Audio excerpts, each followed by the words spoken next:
A four-star Marine general collapsed in the cereal aisle. His medals clinked against the cold floor as his heart stopped beating. Shoppers froze in horror. This decorated war hero who'd survived combat zones was dying in a supermarket. Then a woman in blue scrubs came running. What nobody knew was that she wore those same Marine insignias years ago. She dropped to her knees and began the fight of both their lives.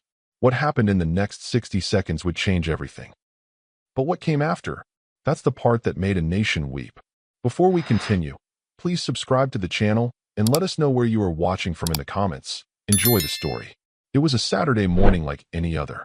The kind of morning that feels almost too ordinary for a man who'd spent 4 decades in uniform. General Marcus Holloway navigated his sedan into the parking lot of Riverside Shopping Center with the same precision he'd once used to command Marine battalions across 3 continents. The faded eagle, globe, and anchor decal on his rear bumper caught the morning sunlight as he shifted into park. Beside it, a simpler sticker read, "Vietnam Veteran." He grabbed a shopping cart with weathered hands that had signed deployment orders, pinned medals on young Marines, and saluted flags draped over caskets. Today, those same hands just needed milk, bread, and coffee. The automatic doors whooshed open, releasing a blast of air conditioning that made him pause for just a moment. He ran his palm across his forehead, wiping away a thin sheen of moisture. Strange. It wasn't that warm outside. Inside, the supermarket hummed with weakened energy. Young mothers corralled toddlers in carts. Teenagers debated which cereal to buy. An elderly couple argued lovingly over yogurt brands. Marcus moved through it all with quiet dignity, his posture still parade ground straight despite 72 years and a Purple Heart earned in Key San. A man in his 50s, browsing the coffee aisle, glanced at Marcus's Vietnam veteran ball cap and offered a subtle nod. Marcus returned it. No words needed. That language was understood by those who'd served. He made his way past the produce section, selecting tomatoes with the same careful consideration he'd once applied to tactical decisions. His chest felt tight. Probably just needed to stretch. He'd skipped his morning walk, after all. The dairy section beckoned from the back of the store, and Marcus guided his cart down the cereal aisle, past brightly colored boxes promising energy and health to children who'd never know war. He paused again, this time gripping the cart handle a little tighter. The fluorescent lights seemed suddenly harsh. His breath came shallow. He told himself it was nothing, just age catching up to a body that had jumped from helicopters and marched through jungles. Just the weight of years. He reached for a box of bran flakes, his hand trembling slightly as his fingers closed around it. The store's music played on, oblivious. Shoppers passed by, focused on their lists, their phones, their own small worlds. Marcus Holloway had no way of knowing that in less than 60 seconds, his heart would stop beating. He had no way of knowing that his next step would be his last conscious one. And he certainly had no way of knowing that the woman in blue scrubs, currently comparing pasta prices 4 aisles away, was about to become the only thing standing between him and eternity. If you believe heroes deserve heroes, you'll want to see where this goes. Stay with me, because what happens next will prove that some bonds transcend time, circumstance, and even death itself. It happened between the cereal and the canned soup. One moment Marcus Holloway was standing upright, a box of bran flakes in his hand. The next, his knees buckled. The box tumbled from his grip, hitting the floor with a hollow cardboard thud. His hand shot to his chest as pain exploded through him like shrapnel tearing through muscle and bone. Not like anything he'd felt before. Not the bullet that grazed his shoulder in Da Nang. Not the grenade blast that left ringing in his ears for 3 months. This was different. This was his own body turning traitor. He went down hard. His shoulder struck the shopping cart, sending it careening into a display of tomato sauce.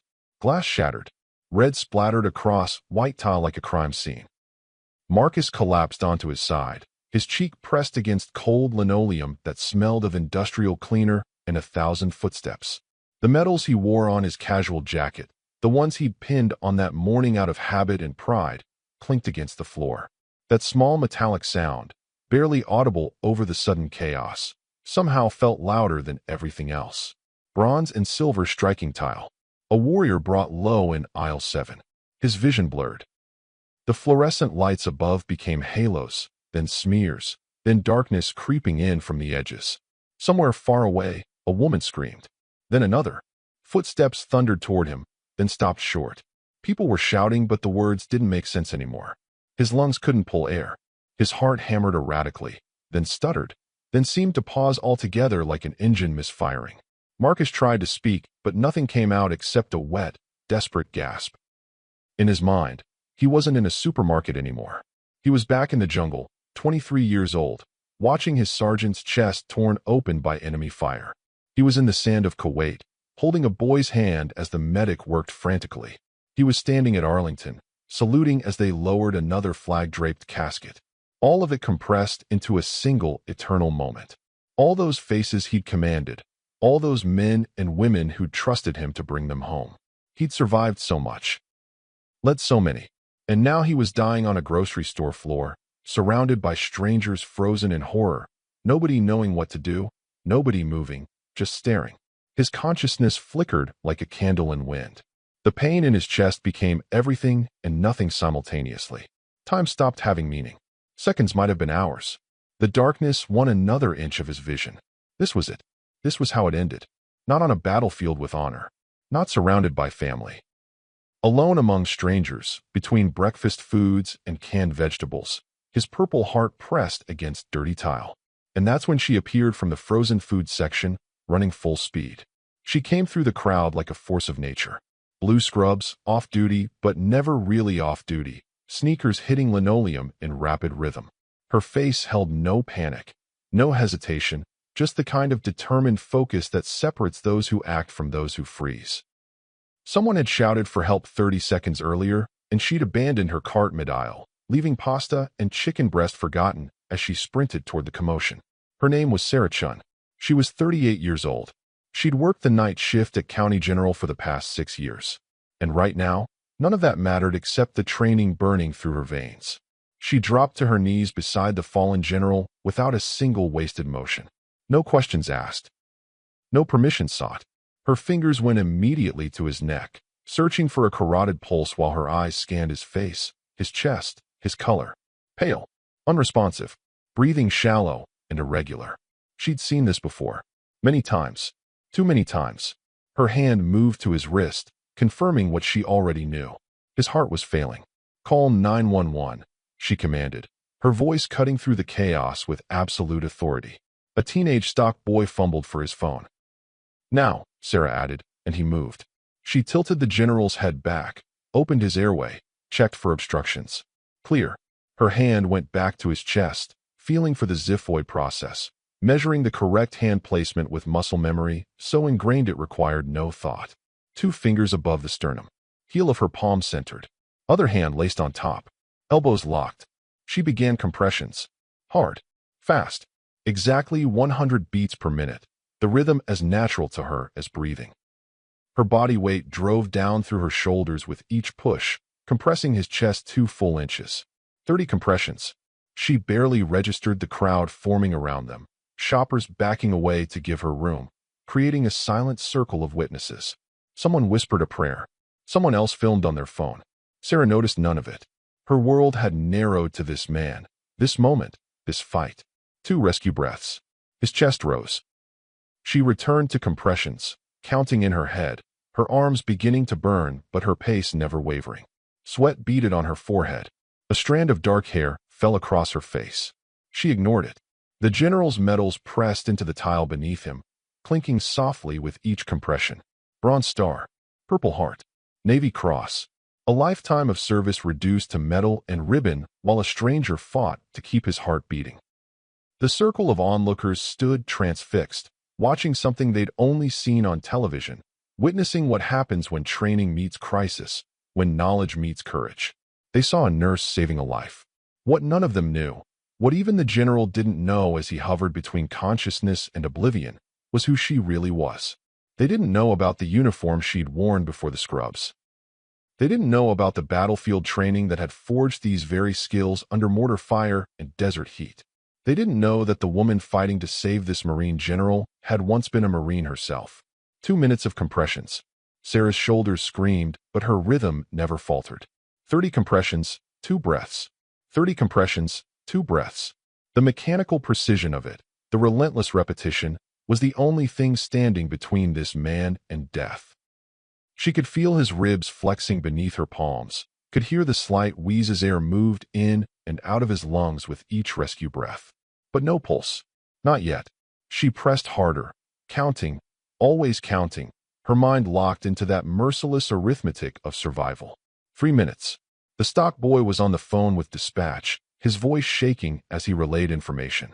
She's doing CPR. She says he's not breathing on his own. His lips are turning blue. Sarah barely heard him. Her world had compressed to the rise and fall of the general's chest, the give of his sternum, the desperate hope that the next compression would be the one that restarted everything. Sweat dripped from her chin onto his jacket. His metals caught the light with each downward thrust. For minutes, her training took over completely now, the way it always did when seconds mattered and thinking was too slow. This wasn't County General. This was a different kind of emergency room, one with no monitors, no crash cart, no backup team. Just her hands and her knowledge and the muscle memory burned into her during 2 tours in Helmand Province, where she'd performed CPR on bleeding Marines while mortars fell and dust choked the air. The memory surfaced unbidden. A young corporal, his legs shattered by an IED, his heart stopping from shock and blood loss. She'd brought him back on a Humvee floor while the convoy raced toward the FOB. "Stay with me, Marine," she whispered, the words coming from somewhere deep and instinctive. She didn't even realize she'd said it out loud. 30 more compressions. 2 more breaths. "Stay with me." A woman standing in the circle, still clutching her shopping basket, turned to her husband with a confused expression. Did she just call him Marine? She's a nurse, isn't she?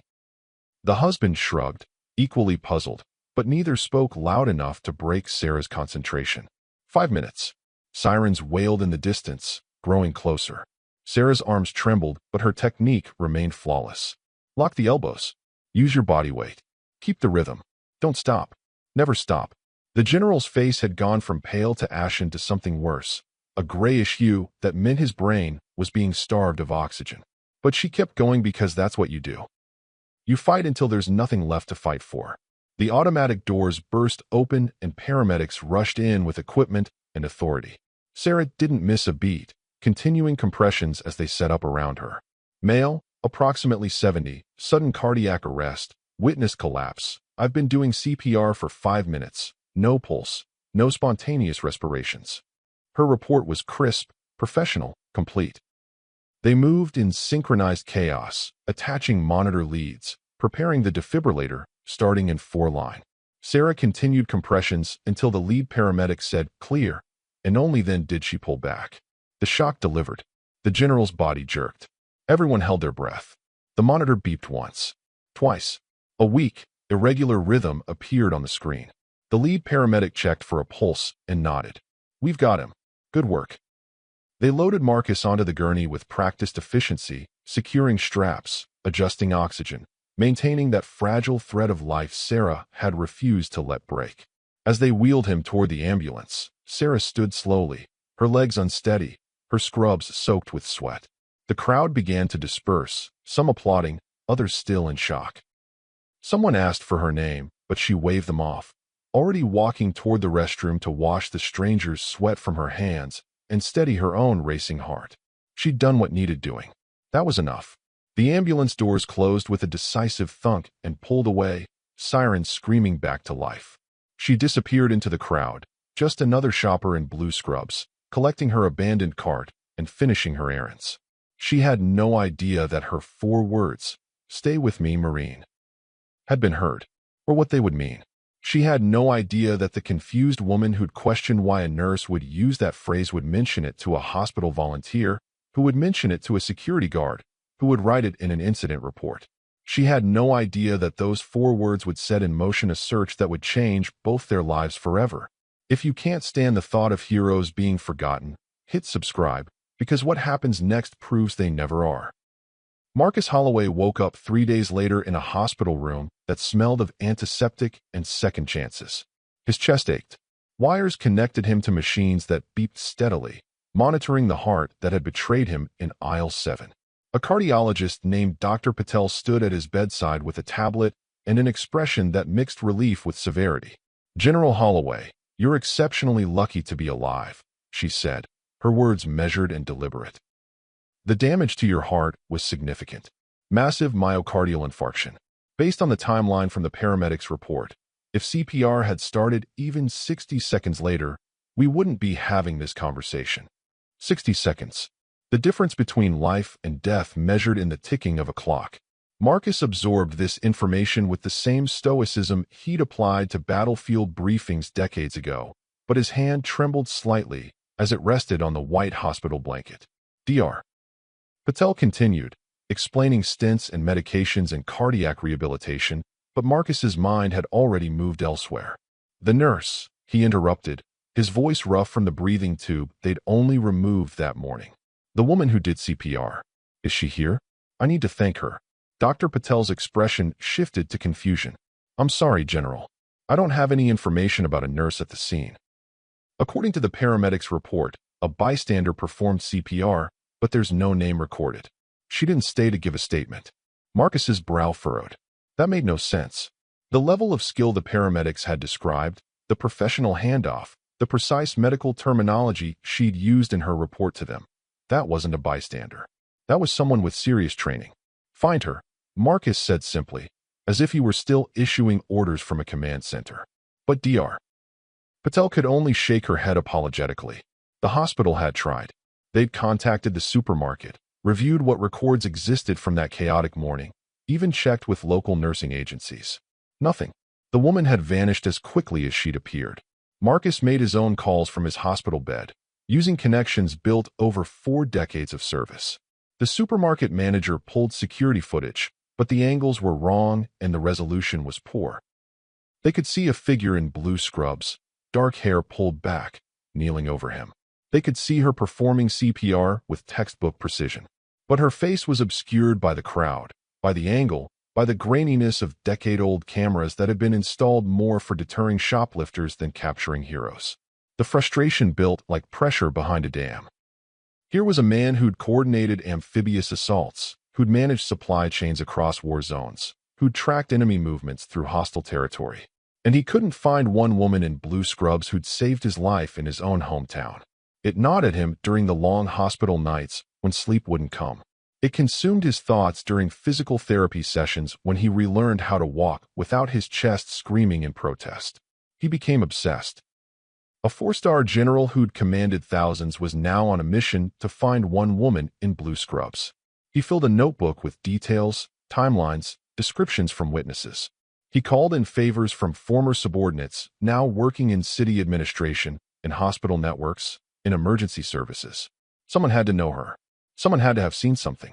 This wasn't just gratitude anymore, though gratitude burned fierce in his healing heart. This was something deeper. A debt that couldn't remain unpaid. A mystery that demanded solving. And Marcus Holloway had never walked away from a mission in his life. The breakthrough came on a Tuesday afternoon, 2 weeks into Marcus's recovery at home. His wife brought in the phone with a puzzled expression. It's the hospital volunteer coordinator. She says a woman called about the incident at the supermarket. Marcus grabbed the receiver, his pulse quickening in a way his cardiologist would not have approved. The coordinator explained that a shopper, a woman named Patricia Hughes, had finally worked up the courage to call. She'd been there that day. She'd been standing close enough to hear something that had been bothering her ever since. Within the hour, Patricia was sitting in Marcus's living room, nervously clutching a cup of tea his wife had pressed into her hands. I keep replaying it in my mind, Patricia said, her voice hesitant. The nurse, or whoever she was doing chest compressions. And she said something. It seemed strange at the time, but I didn't think much of it with everything happening so fast. Marcus leaned forward in his chair, ignoring the pull of healing incisions across his chest. What did she say? Patricia met his eyes. She said, "Stay with me, Marine." I remember because I thought it was odd. She was wearing scrubs, you know, like from a hospital. But she called you Marine. Like she knew you. Like she was one herself. The words hit Marcus like a physical force. His hands gripped the armrests of his chair. Stay with me, Marine. That wasn't civilian language. That wasn't something you picked up from television or movies. That was core. That was the language spoken when bullets flew and brothers bled, when every second mattered, and the only thing keeping you tethered to life was another Marine refusing to let you go. She's one of us, Marcus said quietly, more to himself than to Patricia. She served. Everything suddenly made sense. The calm under pressure, the flawless technique, the professional handoff to the paramedics, the way she disappeared without seeking recognition or thanks. That was Marine Corps through and through. Humility, duty, service above self. Patricia left shortly after, having delivered the key that would unlock everything, and Marcus immediately reached for his phone. The calls began in earnest. First to Marine Corps Personnel Command at Quantico, then to Veteran Affairs, then to colleagues still on active duty who owed him favors. He described her. Female, late 30s, dark hair, approximately 5'6", athletic build, working as a nurse in the civilian sector. The databases were vast. Hundreds of female Marines had served in medical roles over the past 2 decades. Hundreds more had transitioned to nursing after their service. But Marcus was patient, methodical. He'd built a career on attention to detail, on following threads until they led somewhere. He cross-referenced nursing licenses in the county with Marine Corps service records. He contacted hospital HR departments, asking about employees with military backgrounds. He spent hours on the phone, explaining his story over and over, appealing to the shared bond of service that opened doors civilian channels never could. Some leads went nowhere. Others produced names that didn't match.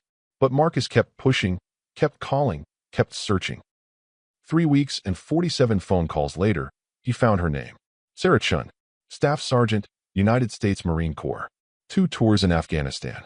Combat medic. Honorable discharge 6 years prior following a shoulder injury from a vehicle rollover outside Kandahar. Current employment, registered nurse, County General Hospital, night shift emergency department. Marcus stared at the service record on his computer screen, at the photograph of a younger Sarah in dress blues, and when he read the commendations, the combat action ribbon, the accounts of her pulling wounded Marines from a burning Humvee while under fire, he understood everything. This was who nobody knew about. This was the hidden identity that made her hands so steady, her actions so decisive, her instincts so sharp. She hadn't just been trained to save lives. She'd been forged in the crucible where saving lives meant defying enemy fire and death itself. Sarah Chun had enlisted at 22, 3 months after graduating with a nursing degree she couldn't afford to use because student loans had buried her before she'd even started. The Marine Corps offered a way out and a way forward. They sent her to Field Medical Service School at Camp Lejeune, where they taught her to start IVs in moving vehicles, to pack sucking chest wounds while mortars fell, to make impossible decisions about who could be saved and who couldn't when supplies ran low and casualties ran high. She learned to work in darkness, in dust storms, in temperatures that swung from freezing to blistering. She learned that hesitation killed and that confidence, even false confidence, could keep a wounded Marine calm long enough for real help to arrive. Her first deployment to Helmand Province in 2012 stripped away any romanticism about service. She treated blast injuries that turned young men into puzzles of missing pieces. She held pressure on femoral arteries while waiting for medevac helicopters that sometimes came too late. She learned what human bodies looked like when IEDs detonated underneath them, what burn smelled like, what it sounded like when someone called for their mother in those final moments. But she also learned what she was capable of. During a firefight outside Marja, when her convoy was ambushed and 3 Marines went down, Sarah had run through gunfire to reach them. She dragged a corporal twice her size to cover, worked on him while bullets sparked off rocks around her position, and kept him alive until the Apache gunships arrived and silenced the enemy positions. They gave her a combat action ribbon for that. She never wore it. Her second tour was worse, because by then she knew what to expect, and the knowing didn't make it easier. But she was better at her job, faster, more confident. The Marines she served with trusted her completely, because trust was currency in combat zones, and Sarah had proven herself 1,000 times over. Then came the rollover. A routine patrol outside Kandahar, a road that collapsed under their vehicle's weight, and suddenly Sarah was pinned in twisted metal with a dislocated shoulder and 2 fractured ribs. They pulled her out. They sent her home. Medical discharge with honors and a shoulder that would never quite work the same way again. The transition to civilian life was jarring. She moved back to her hometown, enrolled her daughter Emma in elementary school, and took the first nursing job that would hire her. Night shift in the emergency department at County General. The pay was decent. The hours were brutal. But it was medicine, and medicine was the only language she spoke fluently anymore. She never talked about her service. Not to coworkers who asked why she was so calm during traumas. Not to dates who wondered about the scar on her shoulder. Not to her daughter, who was too young to understand what mommy had done before she was born. Sarah had simply moved on, the way Marines are taught to move on. Mission complete. New mission begins. Her life now was ordinary in the way that single motherhood and night shifts could be. She drove Emma to school, slept while her daughter was in class, picked her up in the afternoon, helped with homework, made dinner, tucked her in, and then drove to the hospital for 12-hour shifts that blurred together into an endless cycle of broken bones and heart attacks and overdoses and car accidents. She was good at her job. Exceptional, even. But she didn't seek recognition. She just showed up, did the work, went home. Quiet heroism that no one noticed because that's what she preferred. She had saved countless lives in uniform. She'd saved countless more in scrubs. But she had no idea that one of them was about to change her life forever. She had no idea that the man whose heart she'd restarted in aisle 7 was currently sitting at a desk, staring at her service record, planning something that would pull her back into a world she'd left behind. If you believe people like this deserve recognition, comment Semper Fi below. Let's show her she's not forgotten, because what happens next proves that some debts can never be repaid, only honored. Marcus made the call to County General on a Wednesday morning, speaking first to the hospital administrator and explaining who he was and why he needed to reach Sarah Chun. The administrator, a former Navy corpsman himself, understood immediately and agreed to pass along a message. Sarah received it during her break at 2 in the morning, sitting in the staff lounge with cold coffee and paperwork. A General Marcus Holloway would like to speak with you regarding an incident at Riverside Shopping Center. Her stomach dropped. The supermarket. The man she'd saved. Somehow he'd found her. She called the number from the parking lot after her shift ended, standing in the gray light of dawn with her phone pressed to her ear and her heart hammering. Marcus answered on the second ring. Staff Sergeant Chun, he said, and the way he used her rank, the respect embedded in those 3 syllables, nearly broke her composure. Sir, I'm not active duty anymore, she replied automatically, but her voice wavered. There was a long pause, and when Marcus spoke again, his voice was thick with emotion he didn't bother to hide. You saved my life. The doctors told me if you'd started CPR 1 minute later, I'd be dead. I've been trying to find you for 3 weeks just to say thank you. Sarah didn't know what to say to that. Thank you seemed inadequate. Your welcome seemed wrong. She settled on the truth. I just did what anyone with training would do, sir. Marcus's laugh was soft, almost sad. No, you did what a Marine would do. Stay with me, Marine. That's what you said. I didn't hear it at the time, but a witness did. That's how I found you. Sarah closed her eyes, remembering those words slipping out unbidden, pulled from some deep place where her service still lived. I didn't mean to, she started, but Marcus interrupted gently. I'm glad you did, because it led me to you. And now I have a request. He told her about a ceremony scheduled for 2 weeks from now at the Marine Corps Reserve Center. A gathering of veterans, active duty personnel, and community members. He wanted her there. He wouldn't explain why, only that it was important, that she needed to come. Sarah's reluctance was immediate and instinctive. Sir, with respect, I'm not active duty anymore. I don't belong at a military ceremony. I'm just a civilian nurse now. The words felt like betrayal even as she spoke them, but they were true.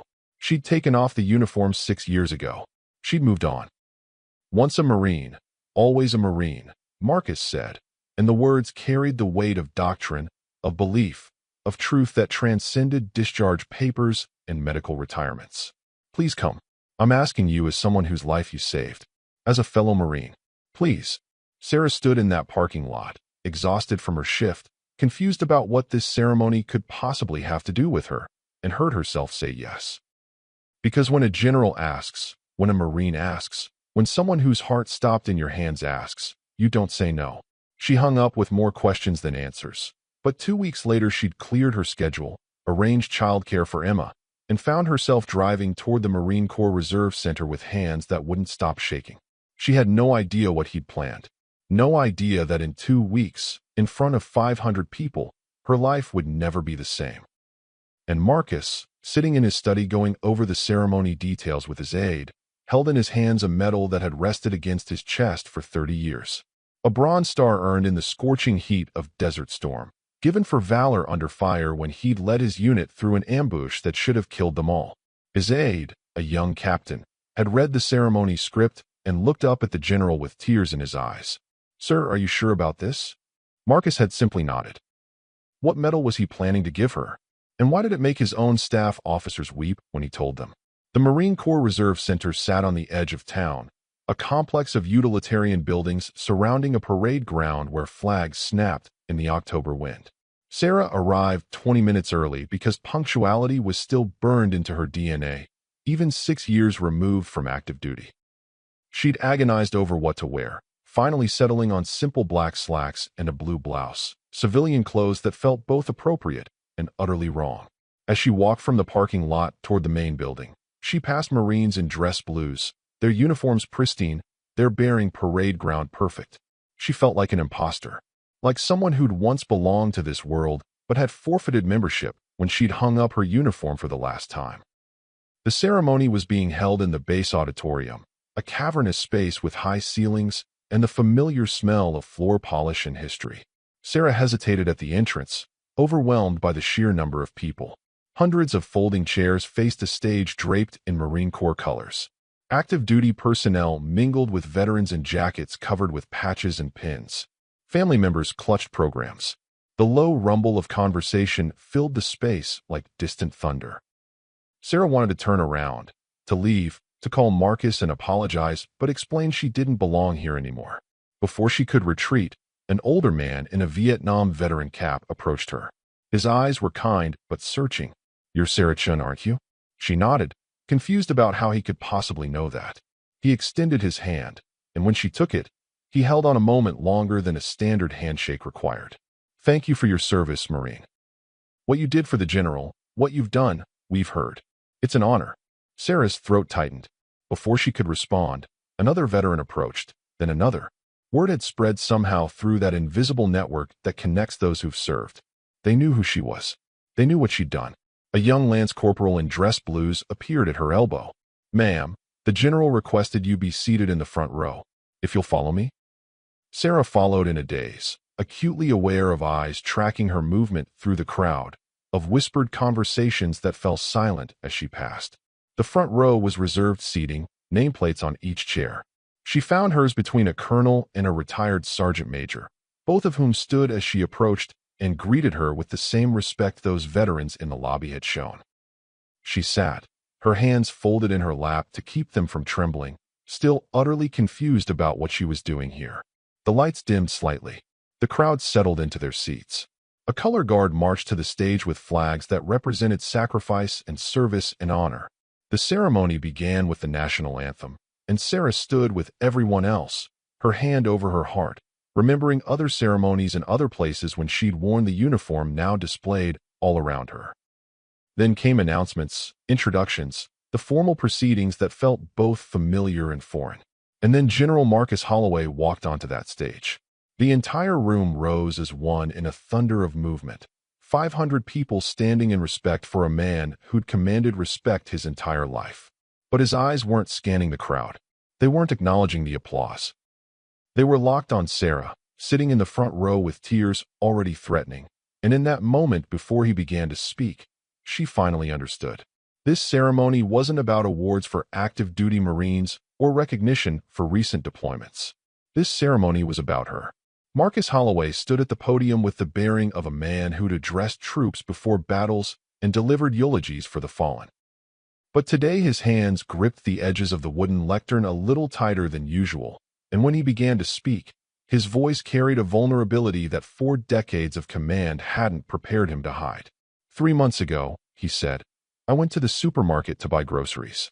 Milk, bread, coffee. The ordinary errands of an ordinary Saturday morning. I made it as far as the cereal aisle before my heart stopped. The audience sat in absolute silence. Sarah felt her own heart hammering against her ribs. Marcus continued, his eyes still fixed on her. I don't remember the collapse. I don't remember hitting the floor. I don't remember my medals clinking against the tile, or the shoppers screaming, or the chaos that erupted around me. What I remember is waking up 3 days later in a hospital bed, connected to machines that were keeping me alive, and being told by my cardiologist that if CPR had started even 60 seconds later, I would be dead.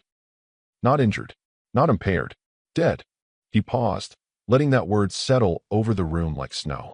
The paramedics told me that a bystander had performed CPR. Textbook perfect technique. Professional handoff. Precise medical terminology in her report. They said she'd saved my life and then disappeared before they could get her name. I became obsessed with finding her. Not just to say thank you, though God knows I needed to say that, but because something about the way the paramedics described her actions didn't fit the profile of an ordinary bystander. Marcus reached for a glass of water, took a sip, and when he set it down, his hand was steadier. I pulled every string I had. I contacted the hospital, the supermarket, city administration. I reviewed security footage until my eyes crossed. Nothing. She'd vanished. And then 2 weeks into my search, a witness came forward. A shopper who'd been standing close enough to hear something I hadn't heard while I was dying on that floor. The audience leaned forward collectively, drawn into the mystery. Sarah's hands gripped the armrests of her chair. That witness told me the woman in blue scrubs had said 4 words while performing CPR. 4 words that changed everything. She said, "Stay with me, Marine." A murmur rippled through the crowd. Marines glanced at each other with knowing expressions. Civilians looked confused, waiting for the explanation. Marcus provided it. "Stay with me, Marine," isn't something you pick up from television. It's not something you learn in a CPR certification class. It's core language. It's what we say to each other when everything's going to hell, and the only thing keeping someone alive is another Marine refusing to let them go. When I heard those 4 words, I knew. The woman who saved me wasn't just a nurse. She was one of us.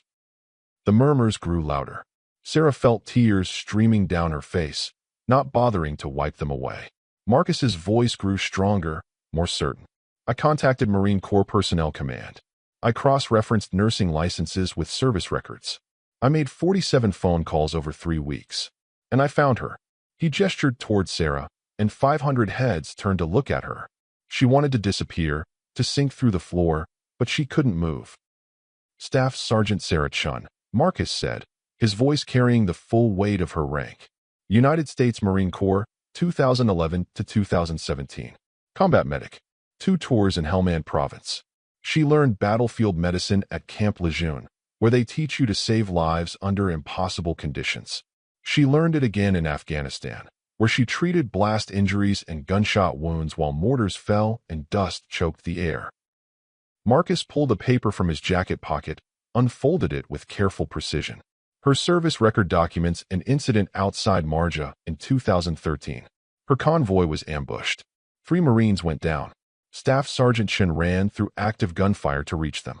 She dragged a wounded corporal twice her size to cover and worked on him while enemy rounds sparked off the rocks around her position. She kept him alive until air support arrived. They gave her a combat action ribbon for that. She never wore it. The auditorium was so quiet Sarah could hear the flags on stage shifting in the air conditioning. Marcus continued, his voice thick with emotion. In 2016, during her second deployment, her vehicle rolled outside Kandahar. She suffered a dislocated shoulder and fractured ribs. Medical discharge with honors. She came home, enrolled her daughter in school, and took a job as a nurse at County General. Night shift. Emergency department. She never talked about her service. Never sought recognition. Just moved on to the next mission, the way Marines do. He folded the paper carefully and returned it to his pocket. 6 years later, on an ordinary Saturday morning, all that training came flooding back. She didn't hesitate. She didn't freeze. She saw a man dying on a supermarket floor, and muscle memory took over.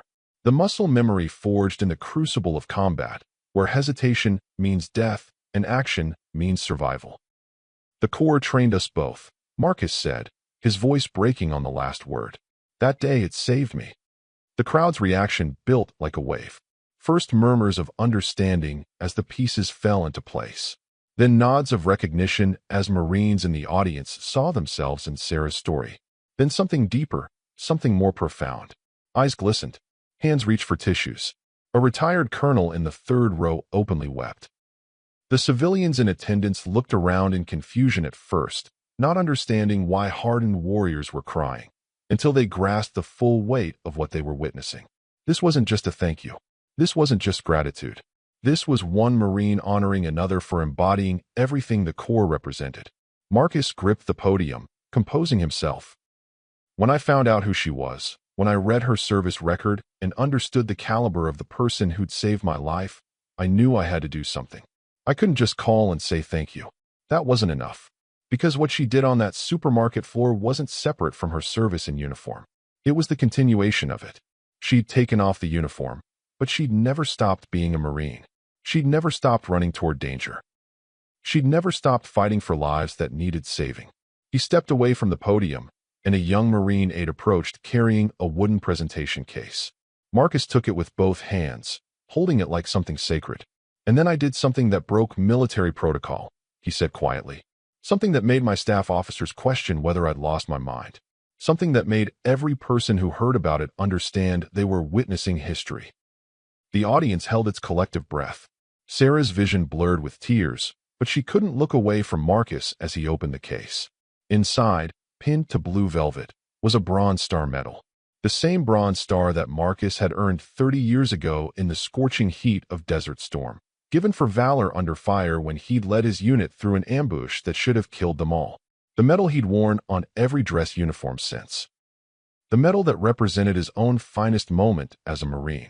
Marcus lifted it from the case, the ribbon bright against his weathered hands. He looked at Sarah, and when he spoke, his voice carried across that silent auditorium with perfect clarity. Staff Sergeant Chun, would you please come to the stage? It wasn't a request. It was an order delivered with the full authority of his rank and the full weight of his gratitude. Sarah stood on legs that barely supported her weight. She walked toward the stage in a fog of disbelief, climbing the steps, standing before a man who'd commanded battalions and now stood before her with tears streaming down his face. The Marine Corps taught you to save lives under fire, Marcus said, his voice steady despite the emotion. You used that training to save mine. This medal has been on my chest for 30 years. It represents the values we both swore to uphold. Honor, courage, commitment. And you embodied every one of them on that supermarket floor. This belongs to you now. You earned it. And then he did something that broke military protocol. Something that made every person in that room realize they were witnessing history. He removed the Bronze Star from his own uniform, the medal that had defined his service, the recognition he'd earned in combat, and he placed it around Sarah Chen's neck. Sarah stood on that stage, trembling so violently she wondered if the entire auditorium could see it. Her mind couldn't process what was happening. The general was holding his Bronze Star, the medal she'd seen pinned to his uniform in the photographs from his service record, the recognition he'd earned leading Marines through hell in Desert Storm. And he was moving toward her with an expression that mixed reverence with determination, as if what he was about to do was the most important action of his entire military career. Turn around, he said gently, and Sarah obeyed on instinct, the way she'd once obeyed orders from superior officers in another life. Her hands hung uselessly at her sides. Her breath came in short, shallow gasps. Behind her, she heard the soft click of the medal being removed from its clasp, felt Marcus step closer. Then his hands were lifting the ribbon over her head, settling the weight of the Bronze Star against her collarbone.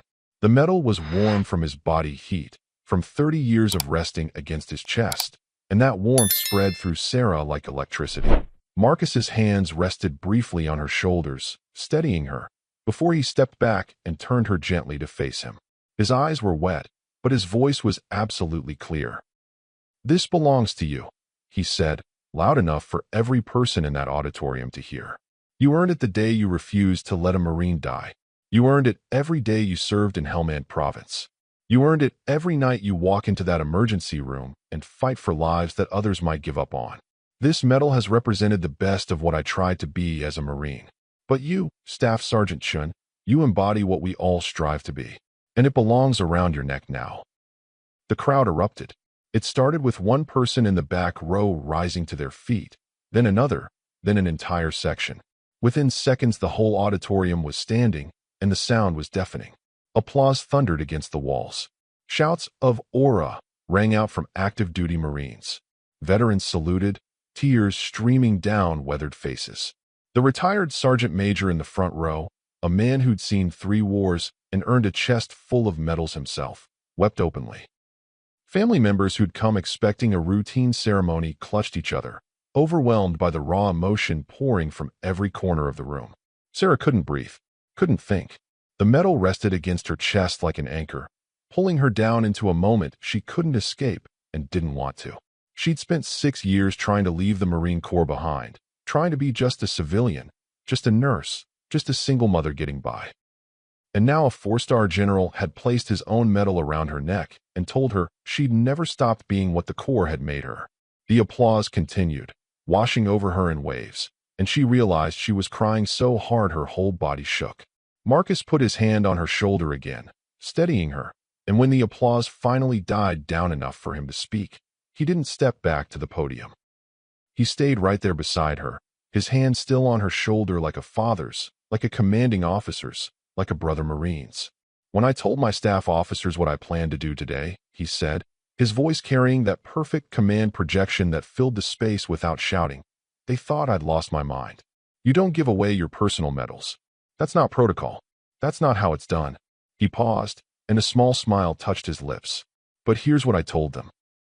This medal was given to me for leading my Marines through an ambush, for making decisions under fire that kept my people alive, for embodying the values we all swear to uphold when we put on the uniform. And every single one of those things Staff Sergeant Chun did on that supermarket floor. She led. She decided. She embodied those values. The only difference was she wasn't wearing the uniform when she did it. She didn't have to, because being a Marine isn't about the uniform. It's about what you do when everything goes to hell and someone needs you to be better than you thought you could be." The crowd murmured agreement, heads nodding throughout the auditorium. Marcus continued, his voice growing stronger. "I've worn this medal for 30 years. I've worn it at change of command ceremonies and retirement dinners and funerals for warriors I had the honor of serving beside. And every time I pinned it to my chest, it reminded me of who I was supposed to be, what I was supposed to stand for. But today, I realized something.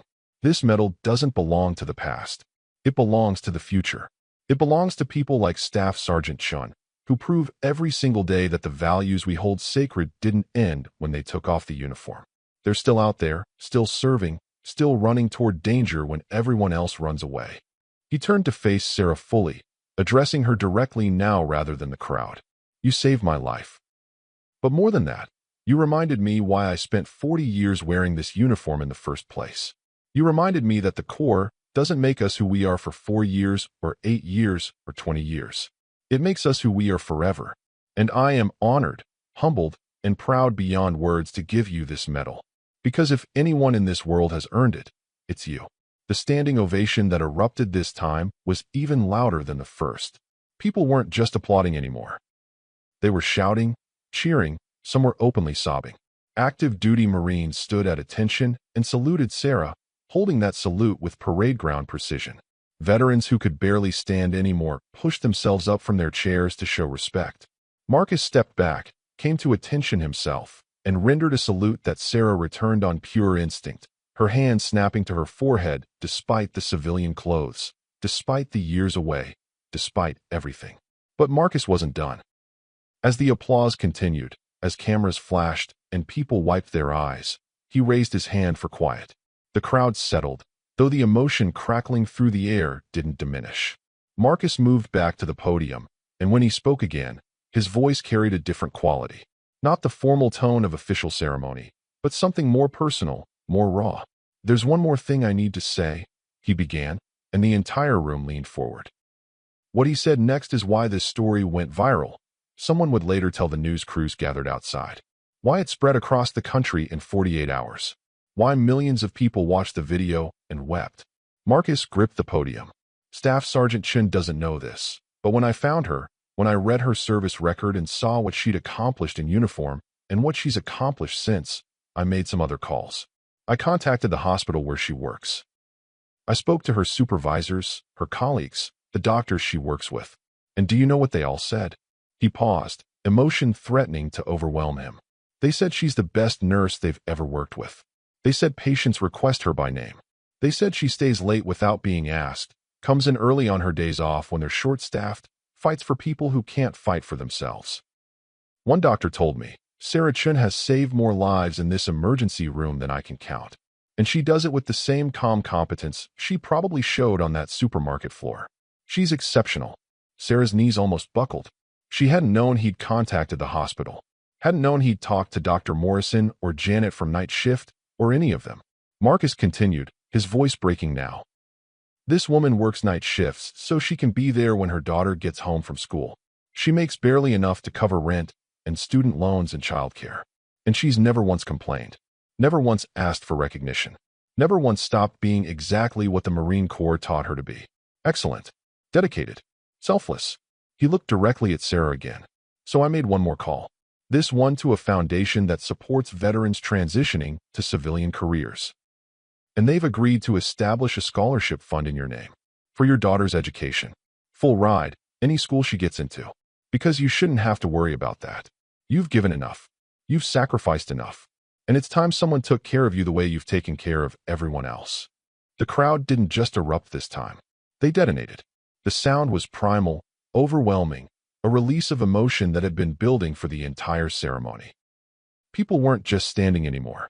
They were on their feet, shouting, crying, embracing each other. Sarah collapsed. Not dramatically, not from any physical cause, but simply because her legs could no longer support the weight of what was happening. Marcus caught her, his arms strong despite his age, and he held her while she sobbed into his shoulder, this four-star general cradling a former staff sergeant who'd saved his life and never asked for anything in return. Thank you, she whispered against his shoulder, the words inadequate but all she had. Thank you, thank you, thank you. And Marcus, this man who'd commanded thousands and made decisions that shaped history, simply held her and whispered back, no, Marine. Thank you. For everything. For your service. For my life. For reminding us all what it means to be worthy of this uniform. If this doesn't deserve a like, I don't know what does. Hit that button if you believe in honoring real heroes, because what comes next proves this story isn't over. It's just beginning. The video of the ceremony went viral within 24 hours. Someone in the audience had filmed Marcus placing his bronze star around Sarah's neck, had captured the moment she collapsed into his arms, had recorded the standing ovation that seemed to last forever. They posted it with a simple caption, General gives combat medal to nurse who saved his life. Once a Marine, always a Marine. By morning, it had 3 million views. By the end of the week, it had been shared across every major news platform in the country. Sarah's phone wouldn't stop ringing. Morning news shows wanted her for interviews. Veterans organizations invited her to speak at their events. The mayor's office called about a commendation ceremony. A literary agent reached out about book deals. CNN wanted her in their studio. A Hollywood producer left voicemails about adaptation rights. The hospital's PR department fielded dozens of media requests daily, all asking for access to the humble nurse who'd become a national symbol of service and sacrifice. She declined almost everything. Politely but firmly, Sarah turned down the interviews, the speaking engagements, the opportunities that would have transformed her quiet life into something public and overwhelming. She didn't want fame, didn't want attention. The medal ceremony had been beautiful, overwhelming, more than she'd ever imagined receiving. But at her core, Sarah was still the same person who'd disappeared from that supermarket without giving her name. Still the woman who'd never worn her combat action ribbon. Still someone who believed the work mattered more than the recognition. So she went back to work. Back to the night shift at County General, back to the steady rhythm of 12-hour shifts filled with trauma and heartbreak and the occasional miracle. But there was one change she made, one concession to everything that had happened. She wore the bronze star on her scrubs. Not every day, not ostentatiously, but pinned carefully above her name tag, where patients could see it. Where it caught the fluorescent lights of the emergency department and sparked conversations that Sarah had spent 6 years avoiding.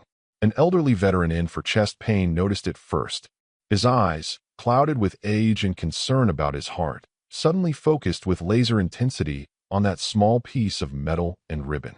"That's a bronze star," he said, his voice carrying the unmistakable tone of someone who recognized what it meant. "Where'd you serve?" And Sarah, who'd deflected these questions for years, who'd always changed the subject or given vague answers, found herself telling the truth. "Afghanistan. 2 tours. I was a combat medic." The veteran's entire demeanor changed. The fear in his eyes about his own health gave way to something else. Respect. Connection. The kind of understanding that only exists between people who've worn the uniform. "Thank you for your service," he said, and this time Sarah didn't brush it off. She accepted it, nodded, and then told him about Marcus, about the supermarket, about the ceremony. And as she talked, something remarkable happened. The veteran's heart rate, which had been elevated since his arrival, began to slow. The monitor's beeping steadied. He relaxed into his bed, his breathing deepened, and when the doctor came in 30 minutes later to review his EKG, the results were significantly better than they'd been on arrival. It happened again and again. Patients would ask about the medal, and Sarah would share her story. Not to boast, not to seek admiration, but simply to connect. To remind people that service continues long after the uniform comes off. That the values learned in combat zones apply just as much in emergency rooms and grocery stores. And somehow, those conversations seemed to help. The anxious mother in for a panic attack calmed down after hearing about Sarah's daughter and the scholarship. The young man recovering from a motorcycle accident found motivation in the story of Sarah's own injury and recovery. The older woman facing surgery drew strength from knowing her nurse had once worked on wounded Marines under mortar fire. 3 weeks after the ceremony, on a Tuesday night when the emergency department was unusually quiet, Sarah was charting at the nurse's station when someone cleared their throat behind her. She turned and froze. General Marcus Holloway stood in the hallway, dressed in civilian clothes, khakis and a button-down shirt, with a visitor badge clipped to his pocket and an expression that mixed nervousness with delight. "Sir," Sarah said automatically, standing so fast her chair rolled backward. "What are you doing here?" Marcus smiled. "I was in the neighborhood and thought I'd see where the magic happens. Plus, I wanted to introduce you to someone." He gestured, and a man in his 40s stepped forward, lean and fit with the unmistakable bearing of active-duty military. "This is Captain James Morrison. He's the corporal you saved outside Marja in 2013. Sarah's breath caught. The Marine she'd dragged through gunfire, whose femoral artery she'd held pressure on for 20 minutes while waiting for medevac. She'd never learned what happened to him after they loaded him onto the helicopter. "I wanted to thank you," Morrison said, his voice thick with emotion. "They told me I'd have bled out if you hadn't reached me when you did. I've got 3 kids now. Twin girls who just turned 7 and a boy who's 5. They wouldn't exist if you hadn't run through that gunfire." He extended his hand, and when Sarah took it, he pulled her into a hug that lifted her off her feet. Over his shoulder, Sarah saw Marcus watching with tears in his eyes. This reunion he'd orchestrated playing out exactly as he'd hoped. They talked for an hour in the hospital cafeteria, drinking terrible coffee and swapping stories. Morrison told her about his recovery, his medical retirement, his current work as a contractor training young Marines. Marcus shared updates about his own health. Cardiac rehab was going well, his doctors were pleased with his progress. And Sarah, for the first time in 6 years, found herself talking openly about her service. About the good parts and the hard parts, about the friends she'd lost and the lives she'd saved, about why she'd left and why she'd never regretted serving. "We've become friends," Marcus would later tell a journalist who caught wind of his hospital visits. "2 Marines, 2 lifesavers. She saved my life with her hands. I'm trying to save hers with recognition she deserves." But it was more than friendship. It was the continuation of something that had started on a supermarket floor and grown into a bond that transcended rank and age and circumstance. Marcus visited the hospital monthly, always unannounced, always bringing coffee or donuts for the night shift staff. He attended Emma's school play and brought flowers. He introduced Sarah to other veterans who needed to know their service still mattered. And here's the part that proves this story isn't over. 6 months after the ceremony, Sarah received a call from the Marine Corps recruiting station. They wanted to know if she'd be interested in speaking to potential recruits, particularly young women considering medical specialties. Not as a formal recruiter, just as someone who could share what service had meant to her, what it had given her, how it had shaped her into who she was. Sarah hesitated, then remembered something Marcus had told her at the hospital. "Your story matters. Not because it makes you special, but because it reminds people that service is possible, that ordinary people can do extraordinary things." She said yes.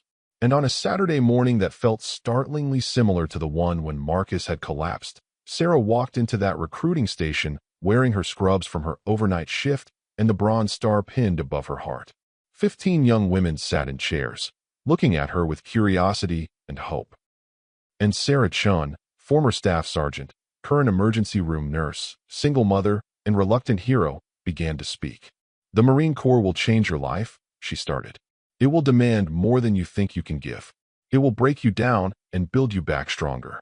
And when you take off the uniform, you'll discover something remarkable. You never really take it off at all." The recruiting officer later reported that all 15 women signed up for additional information sessions. 3 would eventually enlist. 1 would become a combat medic, following directly in Sarah's footsteps. But the impact spread far beyond that room. The video of Sarah speaking, shared by the recruiting station with her permission, went viral again. Not as viral as the medal ceremony, but viral enough. Enough for teachers to show it in classrooms when discussing service. Enough for veterans groups to share it at meetings. Enough for a 19-year-old girl in Ohio to watch it 3 times before walking into her local recruiting office and asking how she could serve. Marcus watched that video from his home office, a smile spreading across his face. His wife found him there, tears streaming down his cheeks, and asked what was wrong. "Nothing's wrong," he said. "Everything's exactly right. I gave her a medal, but she's giving something to everyone who hears her story. Hope, inspiration, proof that service matters." His wife squeezed his shoulder, understanding completely. The man whose heart had stopped in a cereal aisle had started something that wouldn't stop. A ripple effect that spread outward in concentric circles, touching lives neither he nor Sarah would ever know about. And that's the thing about true heroes. They don't do extraordinary things for recognition. They do them because it's who they are. Because their training won't let them walk away when someone needs help. Because once a Marine, always a Marine isn't just a saying. It's a truth that lives in the muscle memory, in the instincts, in the soul. Sarah Chun saved Marcus Holloway's life on a supermarket floor. But what she gave him went far beyond those desperate minutes of CPR. She gave him a reminder of what they'd both sworn to be. And he gave her permission to be that person proudly, publicly, without apology. 2 lifesavers who found each other in the most unlikely of circumstances and proved that some bonds, forged in the core and tempered by service, can never be broken. So what does this story really mean?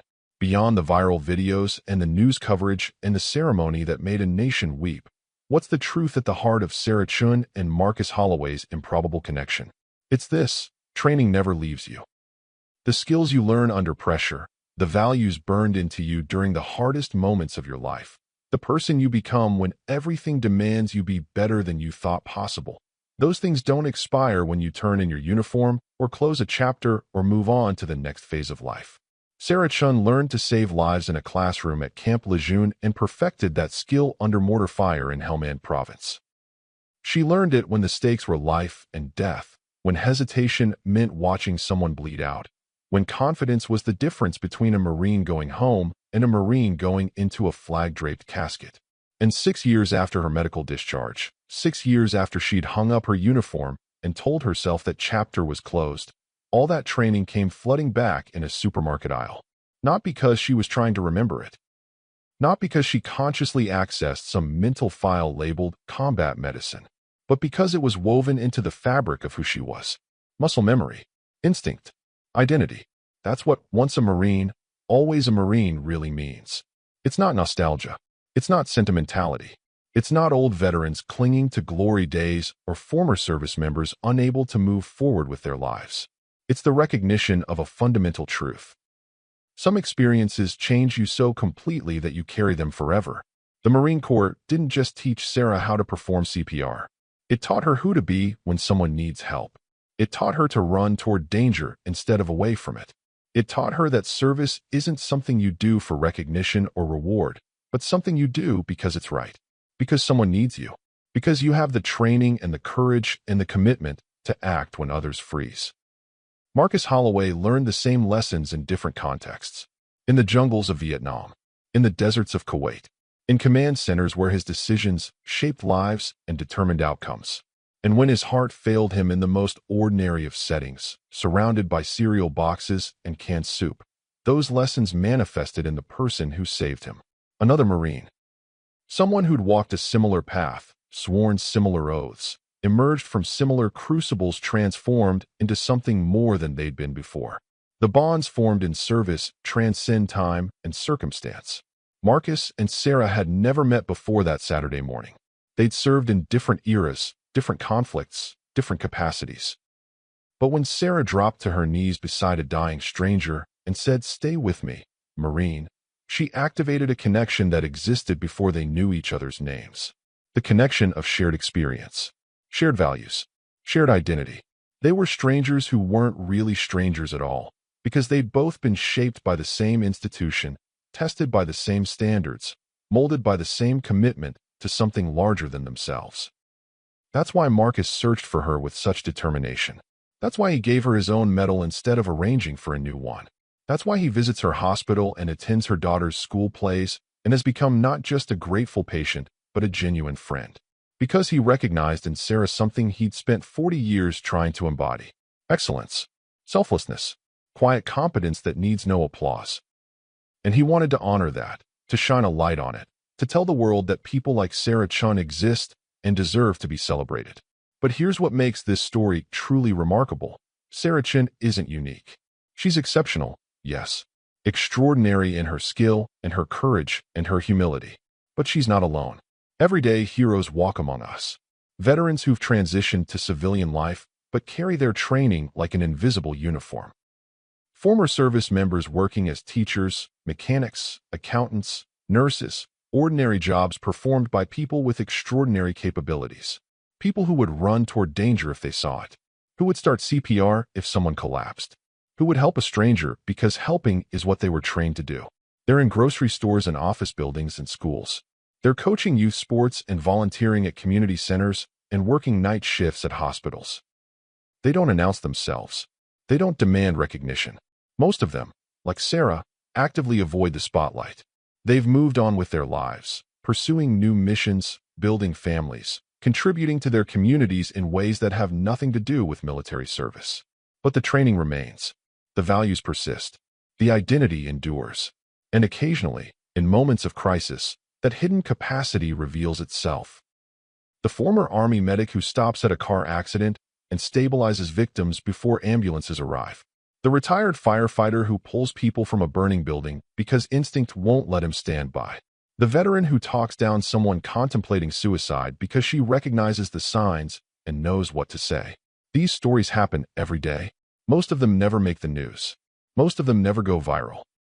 The heroes involved go back to their ordinary lives, and the world never knows what happened. But it matters. Every act of service matters. Every time training kicks in and someone acts instead of freezing, it matters. Every time a veteran uses skills learned in uniform to help someone in the civilian world, it proves that service doesn't end at discharge. It transforms. It adapts.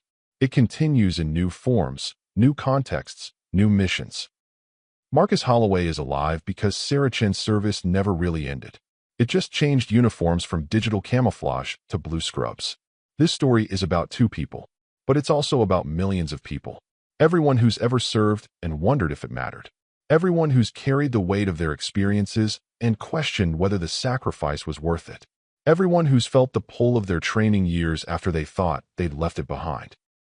This story says yes, it mattered. Yes, it was worth it. Yes, your service continues to make a difference even when you can't see it. The message is simple but profound. You are more than you think you are. The training you received, the experiences you survived, the person you became through service, those things don't diminish with time. They're assets you carry forward into every phase of your life. And someday, maybe when you least expect it, they'll activate. You'll find yourself in a situation where your skills are needed, where your courage is required, where your commitment to helping others overrides your fear or hesitation.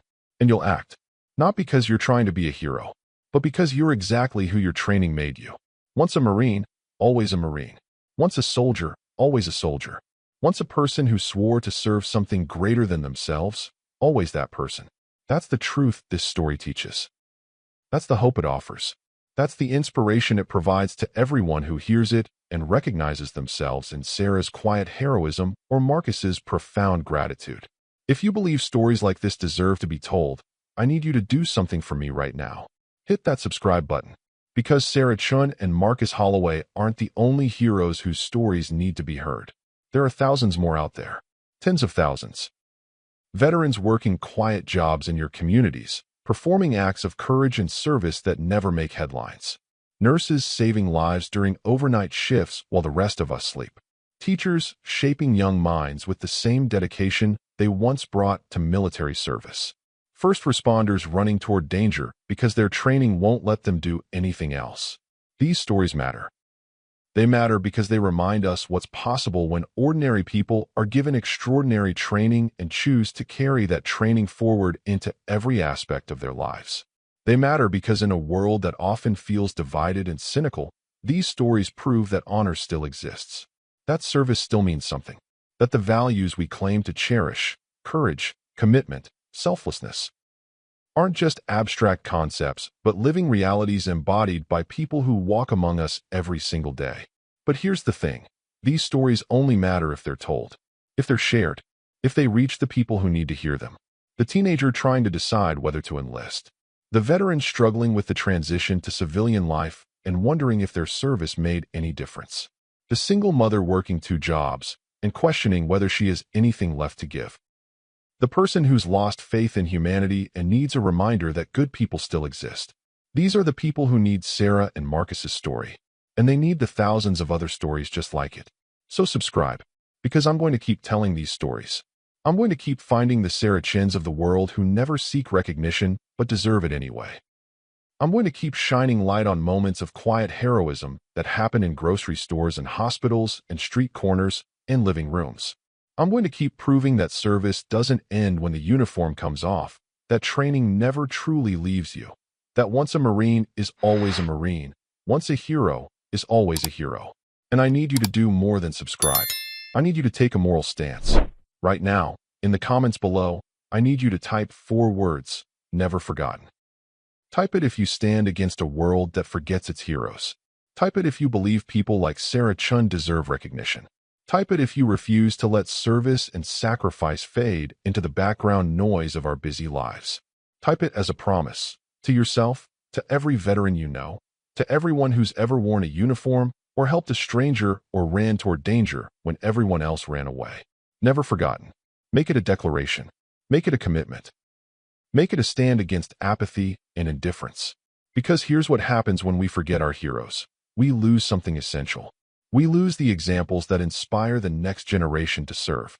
We lose the stories that remind us what humans are capable of when they're properly trained and deeply committed. We lose the proof that honor and courage aren't relics of some bygone era, but living principles that still guide people's actions every single day. And we lose the opportunity to say thank you to people who've given more than we can imagine and asked for nothing in return. Sarah Chun didn't want recognition. She actively avoided it. But she needed it. Not for her ego or her career or her social media following. She needed it because every person who serves needs to know their service mattered. Needs to hear that the sacrifices they made and the hardships they endured and the person they became through it all, that it counted. That it made a difference. That someone saw it and valued it and honored it. That's what Marcus gave Sarah when he placed his bronze star around her neck. And that's what we give every veteran, every first responder, every quiet hero when we refuse to forget them. So comment never forgotten. But don't stop there. Share this video. Share it with a veteran you know who needs to be reminded that their service still matters. Share it with a nurse working brutal hours for inadequate pay who needs to know someone sees their dedication. Share it with a teacher or a first responder or a social worker or anyone whose job involves serving others in ways that often go unrecognized. Share it with your children so they learn what real heroism looks like. Share it with anyone who needs to remember that honor still exists, that service still counts, that good people still walk among us doing extraordinary things. Share it because stories like this have power. They change how people see the world. They inspire action. They create ripple effects that spread farther than we can measure. Someone watches this video and decides to enlist. Someone else sees it and finally talks to the VA about the help they need. A teacher shows it to students discussing what it means to serve. A manager watches it and decides to hire more veterans. A daughter sees her mother's service reflected in Sarah's story and finally understands what her mom went through. The impacts multiply and spread and touch lives in ways we'll never fully know. But it only happens if you share. If you take this story beyond this screen and this moment and plant it somewhere, it can grow. So do it. Right now. Send this link to someone who needs it. Post it to your social media with a caption about why service matters to you. Email it to that veteran uncle who never talks about his time in the Marines. Show it to your kids over dinner and use it to start a conversation about values and sacrifice and what it means to be part of something larger than yourself. Because this is how we change the narrative. This is how we push back against a culture that too often forgets its heroes and dismisses service as outdated or naive. We tell stories. We share them. We refuse to let moments of extraordinary courage fade into obscurity. We build a community of people who believe that honor matters, that service counts, that the Sarah Chins and Marcus Holloways of the world deserve to be celebrated. A general collapsed in a supermarket. His medals clinked against cold tile as his heart stopped beating and death closed in. A nurse in blue scrubs came running because running toward danger was what her training demanded. She dropped to her knees and fought for the life of a complete stranger using skills forged in combat zones half a world away. She saved him with her hands and her knowledge and her refusal to let a Marine die. And their story, this improbable, beautiful story of two people connected by service and saved by training that never left them, reminded us all what service really means. It means you never stop being who the uniform made you. You never stop running toward danger. You never stop fighting for lives that need saving. You carry it forward into every job, every relationship, every ordinary moment that suddenly demands something extraordinary. Sarah carried it from Helmand Province to a hospital emergency room to a supermarket floor. Marcus carried it from Vietnam to Kuwait to a ceremony where he gave away his most precious possession because honoring a fellow Marine mattered more than keeping a medal. And now you carry this story forward. Into your communities, into your conversations, into the lives of people who need to hear it. That's your mission now. That's how you honor Sarah and Marcus and every other hero whose story deserves to be told. You refuse to forget. You share the truth. You build a world where service is celebrated and heroes are recognized, and no one who's ever worn a uniform or saved a life or served something greater than themselves ever has to wonder if it mattered. It mattered. It will always matter. And as long as people like you are willing to listen and share and stand up and say never forgotten, these stories will continue to inspire, to heal, to remind us all of what we're capable of when we choose service over self. Thank you for watching. Thank you for caring. Thank you for being part of a community that refuses to let heroes fade into obscurity. Now go share this story. Someone out there needs to hear it. And you're the one who's going to make sure they do.